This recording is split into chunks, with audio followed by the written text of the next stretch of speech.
Sezonlarına artıq az qalıb. Bilirsinizmi ki, ağcaqanadlar qidalanmaq üçün qanınızı sovurmurlar. Və bu kiçik həşəratlar olmasaydı nə baş verərdi, bilirsinizmi? Bu həşəratı yaxından tanıdığınız zaman ona olan hörmətiniz artacaq. Rəbbimiz buyurur ki, həqiqətən Allah ağcaqanadı və istərsə də böyüklükdə və istərsə də kiçiklikdə ondan daha üstün olanı məsəl çəkməkdən utanmaz. Gəlin Rəbbimizin bu kiçik, ancaq son dərəcə mükəmməl olan bu sənət əsərinə qısa bir nəzər yetirək. Görək qanımıza necə və niyə sovururlar? Ana ağcaqanadlar yumurtadan çıxan balalarının böyümə mərhələlərini tamamlaya bilmələri üçün su yığınına ehtiyac duyurlar. Bu kiçik varlıq düzgün rütubət və istilik kimi ona uyğun olan mühiti tapmaqla yumurtanın içindəki ferment və zülalları hərəkətə keçirir ki, bu da çox ibrətli bir hadisədir. Ağcaqanadların eşitmə qabiliyyəti də çox inkişaf etmişdir. Erkəklərin başından çıxan iki kiçik tüklü anten var və bu orqan çox sayda duyğu hüceyrəsindən ibarətdir. Bu iki kiçik anten səs dalğalarının titreşimlərini qəbul edərək ayırd edir. Dişinin qanad səsləri erkəyin antenasındakı reseptor hüceyrələri titreşdirir və ağcaqanadın beyninə elektrik siqnalları göndərir. Dişilər qanadlarını erkəklərdən daha sürətli çırpırlar və dişinin qanadlarından çıxan titreşimlər erkəklərdə cütləşmə istəyini artırır. Ağcaqanadlar qarşı cinsi qanad çırpma səsindən tanıyırlar. Ağcaqanadların bol olduğu yay günlərində ətrafdakı səsləri düşünün. Nəqliyyat səsləri, insan səsləri, heyvan səsləri, qısacası insanın eşidə bildiyi və eşidə bilmədiyi tezliklərdə bir çox səs var. Bu qədər səs arasında erkək ağcaqanadın dişisinin cılız qanad səsini eşidib, onu taparaq cütləşməsi sizcə bir möcüzə, ibrət deyilmi? Ağcaqanad yumurtasının böyüməsi üçün lazım olan istilik və rütubət yetərli olmadığı zaman inkişaf dayanır və yumurta xarab olmadan illərlə varlığını davam etdirir. Yəni yumurtada bir növ istilik, rütubət sığortası mövcuddur. Şərtlər uyğun olmadıqda sığorta dövrəyə girir və yumurtanın inkişaf proqramını dayandırır. Əgər proqram varsa, onu yazan bir proqramçı da olmalıdır. Ən sadə proqramın belə özü başına, yəni məlumatların təsadüfən bir yerə gəlməsi nəticəsində var olduğunu iddia etmək tamamilə ağılsızlıqdır. Rasional düşüncədən uzaqdır. Rəbbimizin söylədiyi kimi bu dəlillərdən ancaq ağıl sahibləri ibrət alır. Rəbbindən sənə nazil edilənin haqq olduğunu bilən kimsə kora bənzəyə bilərmi? Bundan ancaq ağıl sahibləri ibrət alar. Ağcaqanad yumurtalarının bəzisi çox diqqətlə qablaşdırılmış, bəziləri möhkəm yerlərə yapışmış, bəziləri də batmamaları üçün hava yastıqları ilə dəstəklənmişdir. Yumurtaların yaşaya bilməsi üçün suyun üzərində qalmaları lazımdır. Ağcaqanadlar ən ağıllı yol istifadə edərək yumurtaları bir-birinə yapışdırır və suyun üzərində üzən təbii sal meydana gətirirlər. Sal üçün disk ən uyğun formadır. Əgər ağcaqanad başqa həndəsi formanı istifadə etsə, məsələn, incə, uzun, düzbucaqlı etsə, sal asanlıqla aşıb batar. Ağcaqanad yumurtalarını bir-birinə yapışdıracaq və suda təsirini zamanla itirməyəcək yapışqana ta doğuşdan sahibdir. Yumurtalar günəşdən gələn fotonların təsiri ilə və ya olduqları mühit səbəbi ilə rəng dəyişdirərək kamuflyaj olurlar. Bu da onların digər həşəratlar tərəfindən tapılaraq yeyilmələrinin qarşısını alır. Yumurtadan çıxan balağcaqanad yetkin halı ilə heç bir əlaqəsi olmayan bir görünüşdədir. Sürfələr su altında yaşayır. Davamlı qidalandıqları üçün bir həftə ərzində 6-7 qat böyürlər. Sürfənin bu dövrdə nəfəs ala bilməsi üçün su üzərində batmadan asılı qalması vacibdir. Ancaq davamlı qidalanmalı olan ağcaqanad suyun üzərində asılı dayanarkən yeməyinə necə çatacaq? Bunun üçün ona çox əhəmiyyətli bir mexanizm verilmişdir. Bu mexanizm sayəsində ovuna özü gedə bilməyən sürfə suyu hərəkətləndirərək ovunu ayağına gətirir. Tüklü fırçalarını sürətli şəkildə yelləyərək suda axıntı meydana gətirir. Beləcə suda olan bakteriyalar suyun hərəkəti ilə sürfənin ağzına doğru gəlir. Quranda hər canlıya Allah tərəfindən ruzi verildiyinə belə diqqət çəkilir. Neçə canlılar vardır ki, ruzisini öz yanında daşıya bilmir. Onların da sizin də ruzinizi Allah verir. O eşidəndir, biləndir. İnkişaf dövründə davamlı yemək yeyən sürfənin təməl ehtiyaclarından biri də nəfəs almaqdır. Ağcaqanadlar suyun içində başı aşağı dayanarkən, bədəninin arxa tərəfində olan tənəffüs boruları ilə nəfəs alırlar.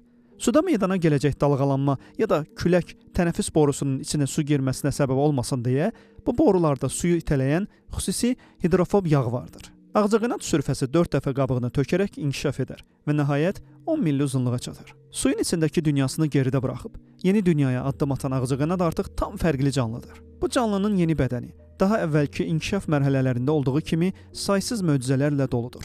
Dişi ağcaqanadların antenaları arasında ağcaqanadın qan sovurması üçün istifadə etdiyi əmici boru və ya digər adı ilə xortumu mövcuddur. Əslində bu xortum çox xüsusi kəsmə və vakuum mexanizminin örtüyüdür. Ağcaqanad dişlədiyində bu örtük geriyə doğru əsnəyər və kəsici mexanizm dövrəyə girər. Bu mexanizm 6 hissədən ibarətdir. Bunlardan 4-ü çox iti kəsici bıçaqdır. İnsanın dərisini asanlıqla kəsə bildikləri kimi, qurbağanın ya da ilanın pullu dərisini də kəsə biləcək gücə sahibdirlər. Digər 2 hissə isə birləşərək içi boş boru meydana gətirir. Ağcaqanad bu borunu bıçaqların açdığı yaradan içəri salır və bunun sayəsində qurbanın qanını sovurur. Bıçaqların birindən yaranın içinə axıdılan maye toxumaları keydər. Bu bir növ yerli keyitmədir. Beləcə ağcaqanad dərinizi kəsib qanınızı sovrarkən siz bir şey hiss etməzsiniz. Ağcaqanadın dişlədiyi bölgənin daha sonra qaşınmasının və şişməsinin səbəbi də bu mayedir. Bu həşəratın təxminən 100-ə yaxın mükəmməl görən gözləri var. Zənn edildiyinin əksinə, ağcaqanadlar qanla bəslənməzlər. Ağcaqanadlar qidasını bitki ekstratları yeyərək təmin edir. Erkək ağcaqanadlar həyatı boyunca heç vaxt qan sovurmazlar. Ancaq dişi ağcaqanadlar yumurtlama dövründə yumurtalarının zülal ehtiyaclarını qarşılamaq üçün qanı sovurar. Ağcaqanad ovunu tapa bilməsi üçün kompleks sistemlə təchiz olunmuşdur. Bu sistemə istilik, qaz, rütubət və müxtəlif kimyəvi maddələr qarşı həssas olan reseptorlar daxildir. Bunun sayəsində ağcaqanad ovunun yerini qaranlıqda da çox asan təsbit edər. Tarsi ad verilən istilik reseptoru sayəsində dərinin altında qanın sıx olduğu bölgələri asanlıqla tapar. Təxminən 25-30 metrdən ovunun varlığını və yerini təsbit edə bilər. Böyüklüyü öz bədəninin böyüklüyünə yaxın olan qanadlarını saniyədə 500 dəfə çırpar və bunu bacarmaq üçün də ağcaqanadın həddindən çox oksigenə ehtiyacı vardır. Məhz buna görə ağcaqanadın tənəffüs sistemi demək olar ki, hər hüceyrəyə çatan xüsusi tənəffüs borusundan ibarətdir. Bu boru birbaşa çöldəki havaya bağlı olduğundan hüceyrələr oksigen mübadiləsini vasitəçi maddə olmadan edərlər. Ağcaqanadlar olmasaydı, böcək, hörümçək, kərtənkələ, balıq kimi heyvanlar bəslənmə qaynağından məhrum olardı. Minlərlə bitki növü isə tozlanmaqdan məhrum qalardı. Bir çox quş başqa böcəklərə yönələr və dünyadakı balans pozulardı. Əziz izləyicilər, ağcaqanadın hələ suyun altında, torpaqda, ağacda yaşayan 3500-ə qədər növü var. Hələ danışdığım ağcaqanadın başdan sona keçirdiyi bir neçə mərhələ idi. Hamısını danışası olsaq bu video saatlar çəkər. Bir düşünün, adicə ağcaqanadın yaranması üçün genetik kod milyonlarla şifrələrdən ibarətdir. Milyonlarla şifrə içində ediləcək tək bir səhv ağcaqanadın formalaşmamasına səbəb olar. Bu dünyanın, kainatın milyonlarla canlının yaranmasında da belədir. Bəzi insanlar bütün bu möcüzə və ibrətlərə instinkt, təkamül, uyğunlaşma adını verib mövzunu yola verirlər və ya ana təbiət. Ancaq özləri də bilmədən ana təbiət adını qoyduqlarını xəyali ilah, tanrı kimi qəbul etmiş olurlar. Gerçəkdə Allahın əmr və ilhamı ilə reallaşan davranışlara instinkt adını verirlər. Allah varlığının saysız dəlillərini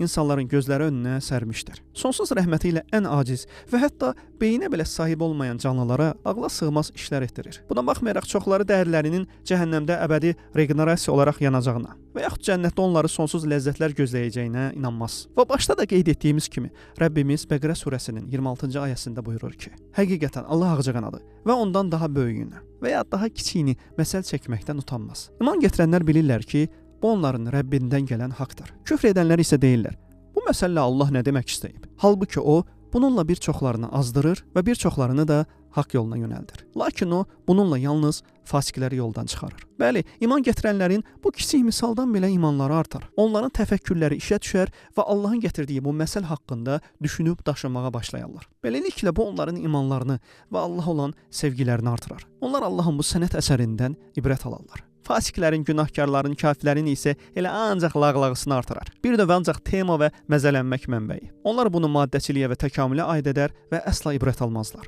Məgər kiçik bir ağcaqanadda bunca mükəmməl bir sistem yaradan, hansı ki onun 3500-dən çox növü bir-birindən tamamilə fərqlidir. Belə bir yaradan sizi yenidən yaradıb, haqq hesab etməyə qadir deyilmi? Həqiqətən Allah hər şeyi ən gözəl bir biçimdə yaratmışdır və bütün bu dəlilləri görən insana Quran-ı Kərim vasitəsilə söyləyər. Elə isə Rəbbinizin hansı nemətlərini yalan sayırsınız? Elə isə Rəbbinizin nemətlərini necə görməzlikdən gəlirsiniz? Elə isə Rəbbinizin əmrlərini necə qulaq ardı edirsiniz? Həmd olsun aləmlərin Rəbbi olan Allaha.